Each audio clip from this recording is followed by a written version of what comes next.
ভাই, তোমরা কে কি মনে করো এটা আমার জানার প্রয়োজন মনে করি না। আমি ইনশাল্লাহ আশা করেছি ভোট কেন্দ্রে যাব এবং পছন্দের যে দল, আমার পছন্দের ওই দলকে আমি ভোট দিব, প্রার্থীকে ভোট দিব।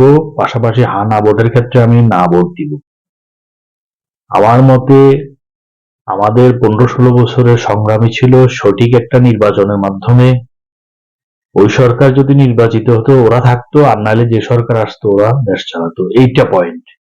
এর মধ্যে এত সংস্কার মহস্কার আমার ব্যক্তিগত মত থেকে কোনো প্রয়োজন নেই। এগুলা সংস্কার দরকার প্রতিটি ব্যক্তির। আমি যে সংস্কারের কথা বলি আমার নিজের আগে পরিবর্তন হওয়া উচিত, তারপরে যায় সংস্কার মহস্কার।